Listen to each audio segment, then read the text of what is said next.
Okay, let's talk about the elephant in the room. On most of my videos in this channel, I talk about decluttering as a slow, steady process that you can do at your own pace. And I still believe that that is the best way to do it long term, but let's be real for a second. There are times that you are just overwhelmed by your stuff and you need to declutter fast. So for those times, allow me to present how to declutter fast when you're overwhelmed. Before we actually start decluttering, I want you to take like a minute time out and I want you to think about why you are decluttering, why you're overwhelmed, and that is driving you to declutter. There are a lot of reasons that this could be. One might be that you have a really, really messy house right now, and that is overwhelming you and stressing you out, and so you need to get it down fast. Great, cool, that's totally valid. I've been there. All of these are totally valid, by the way. I'm probably not going to say that after every single one, though, because that would be annoying. The second thing might be not so much that the clutter is bothering you, but that you can't find things, and that is bothering you, like a lack of organization. And then the final thing might really not have much to do with you at all, except that you look around, your house looks messy, and you're about to have people over. And you worry about what they will think, you worry that they will judge you, and so you're like in a panic trying to get this cleaned before they get there. And I think this is really important to figure out in order to address the overwhelm head on, because if the decluttering itself is stressing you out, that is one thing. You need to be able to deal with that.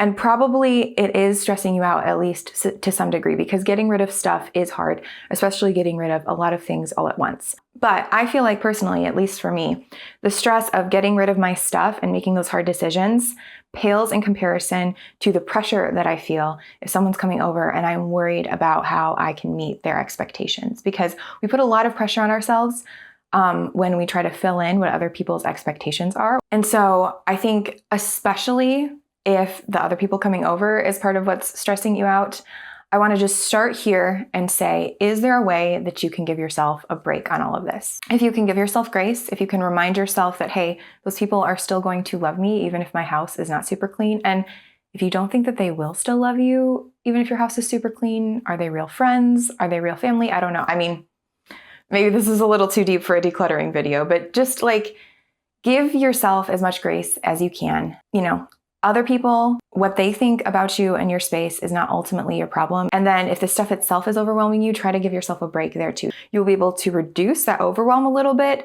and that will give you a little bit more energy and motivation to do the amount of decluttering that you actually want to get done. Okay, so now that you know why you're decluttering and you've done a little bit of work to give yourself a break, take it easy on yourself as much as you can, you're ready to get started. And I know that this can be a very, very daunting process. I'm living through this right now, actually, in my own life. I make videos about minimalism and decluttering, but these past few months have been a bit of a regression for me because I have had some health stuff going on. My husband's been working on some home renovation projects. We've been busy. We haven't been at home as much as we often are. And so things pile up, things clutter up, there's messes everywhere. And when I look around my house right now, I get a little overwhelmed. And that can be really, really, really hard. And so I just want to acknowledge that here at the beginning of your decluttering so that you know that like this happens to everyone. This happens to minimalists. This happens to not minimalists. Dealing with your stuff is hard, and that's okay.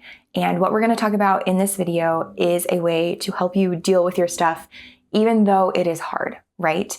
And to get that progress that you're looking for. But in order for this to work and for it to not like totally just like destroy your day, destroy your life, make you really grumpy and agitated, you have to be in the right mindset for it. Okay, like this is something that I have learned through years and years of decluttering. And so before you dive in, I need you to take a breath. If you have a favorite breathing exercise, do that. I need you to look at your space and look at the amount of time that you have to clean and declutter and make and set some realistic expectations for yourself. You are not going to have your house looking like the Met in 15 minutes. Like, I don't care who you are or how clean your house is, it's not going to look like that. So think about what you are willing to live with and what you are willing to let slide. Say, okay, I'm probably not going to be able to get the house spotless, but I can fill in the blank. I recommend also doing some other things to boost your serotonin. Like I like to put on happy or like energetic music when I am decluttering. I also like to, light a candle or do something like that so that my other senses are invigorated. And finally, make sure that you have plenty of water. Make sure that you are also well fed. Like if you need a snack, go ahead, grab that, take it with you or eat it now, because decluttering on an empty stomach just makes the whole process a lot harder. The next step is to pick your focus. Now, when you are overwhelmed by decluttering and in a hurry, you're going to have to make some choices, right? Because if you have to get it done quickly and you're already like at the end of your rope emotionally, you can't do it all. And I think that the best way to deal with that is to acknowledge it and to come up with a plan to do what you can anyway. So that's what I want you to do in this step. While you're looking around, maybe even while you're munching on your snack or sipping your water, you think, okay, what do I want to focus on? And this is going to vary based on the reason that you're decluttering and what your space looks like, right? I'm going to mostly be talking in terms of a house because that's where I live, but feel free to adjust it for smaller spaces, apartments, things like that. If you want to declutter for yourself because the clutter or the lack of organization is stressing you out, I want you to really focus on which parts are stressing you out the most and or which parts are easiest for you to clean up. With the organization part, I think it's best to just tackle the part that is stressing you out the most first. With the clutter, I think do the easiest thing first if you can. If you are stressing out because someone else is coming over, I think the best thing to focus on is what will their experience be like in your space? What places are they going to use the most? And to focus on those areas. So here are some trade-off options that I recommend you consider for your own decluttering. And the first trade-off option works for whether you are stressed out and overwhelmed and decluttering for yourself or for other people, and that is to focus on cleanliness over tidiness. So I feel like cleaning can be overwhelming when you have a lot of stuff. It makes it very stressful.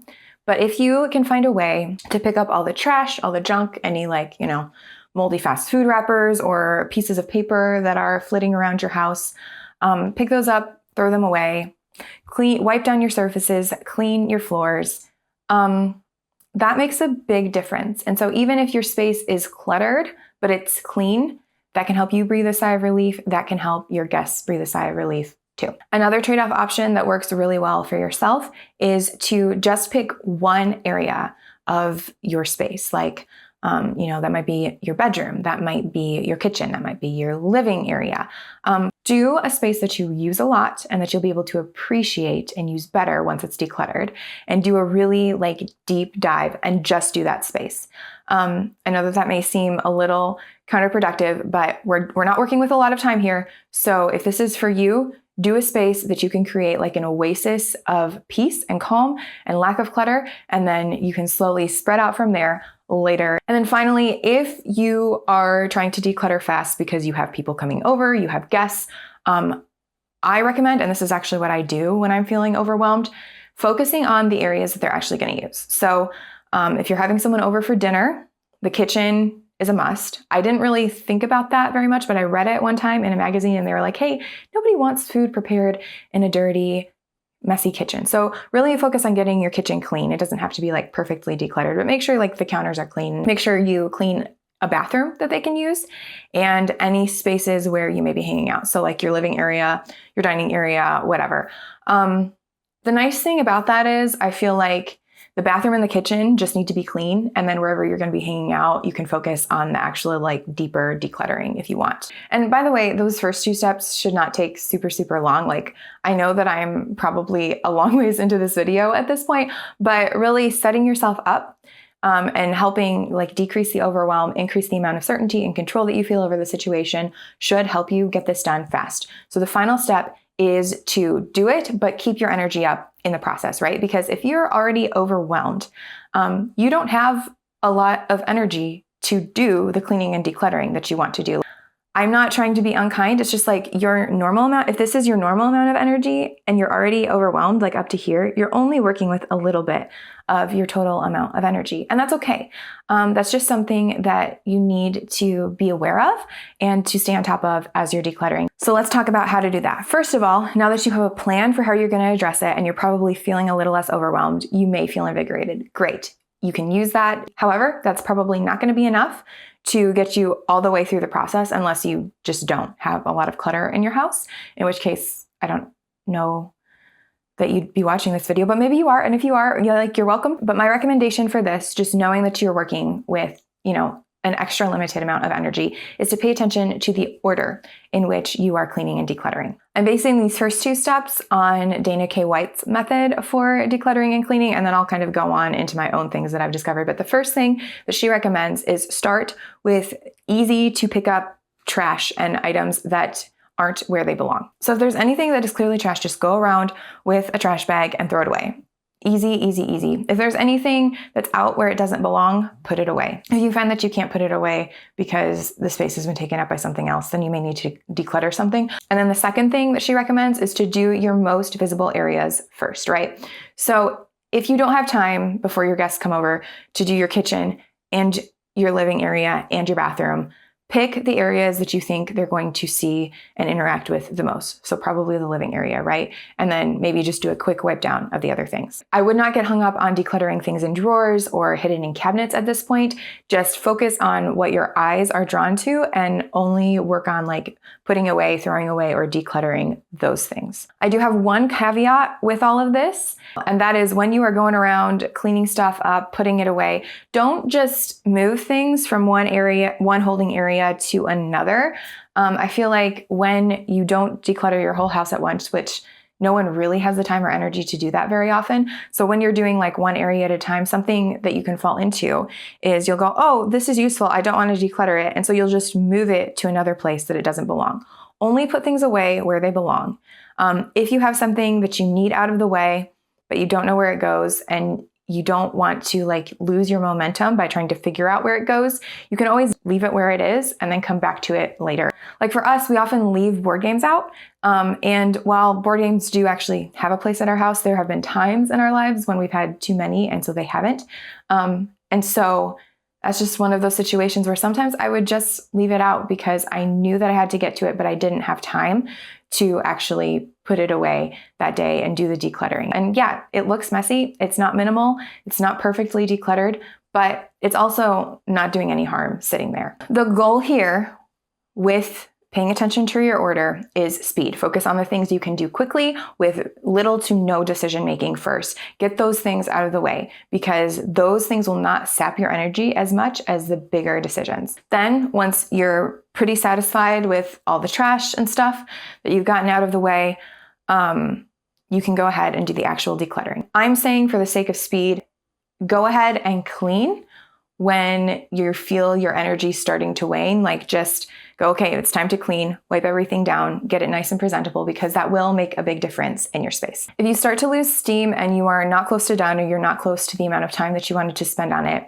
here's what I recommend. First, you can take a mini break. I don't think it's a good idea to probably do a lot of scrolling or like watching on this break because the point of this whole break is to decompress from all of the things that you're feeling from your overwhelm. Just give yourself a minute to like catch your breath. So take some water, get another little snack, take some time to reconnect with yourself, breathe, go outside, whatever you need to do to just take a minute, make some space and get your overwhelm a little bit lower. Another option, especially if you're decluttering alone, is to call a friend, listen to a podcast, turn on a TV show that you've seen a lot of times and you don't actually have to watch. If you don't live alone, you could even ask somebody to just sit and talk to you if they have some time. That often makes the time pass by more quickly because it helps take your mind off of the decisions that you're making. And also, if you are mostly throwing away and putting away, that doesn't require all of your brain space. So do something that really helps you like feel happy and engaged and gets your mind off of it a little bit while you are cleaning and decluttering. Another thing that I really recommend that you do throughout the process is that you just stand back, look at the progress you've made, and celebrate a little bit. You can just say, wow, that looks really great. before you move on. Make sure that you are clocking that progress, because that will also help you keep from being discouraged. And then if all else fails and you're just not able to do the cleaning and decluttering that you wanted to do because you are too overwhelmed, you're having a rough time, that's okay. Here's what you do. First, I recommend changing your goal. I know that we spent a lot of time at the beginning of this video talking about setting realistic goals. Just because you set what you think is a realistic goal doesn't mean that it's necessarily achievable for you today, and that is okay. Be gentle with yourself, change the goal, and do what you can. Second of all, get a change of scenery. If you are overwhelmed by the state of your house, and doing a ton of decluttering and cleaning is just not really an option right now based on how you're feeling and how you're doing, go to a coffee shop, go to the library, go for a walk, get out of the house, get yourself a change of scenery. And you might be thinking, well, I'm stressed out because I'm having people over and like, I can't just get a change of, yes, you can. Unless they're like staying with you, in which case, I do feel like they need to be a little bit understanding that they're coming into your life and your space and you may be busy. But if they're just coming over for dinner, you could always call or text them and say like, hey, I'm really sorry. My space is overwhelming me. I'm feeling really overwhelmed by hosting. Can we meet at Chipotle or some, whatever. I just said Chipotle because I like Chipotle, but can we meet somewhere instead? And people are going to be understanding of that. Everyone has been there, even if they've never like voiced that to you. And so go ahead, get a change of scenery so that you can actually focus on connecting with the people that you love instead of stressing out over the state of your house. Okay, that is how to declutter fast when you're feeling overwhelmed. I hope that has empowered you and helped you feel a little bit less stressed and more able to tackle your space. As a follow-up to this video, I recommend watching this, which is my guide to stress-free decluttering. That it will help you take a little bit more of a steady, even keel approach over time so that the clutter hopefully doesn't get to an overwhelming point in the future. Thank you so much for watching, and I hope you have a great day. Bye!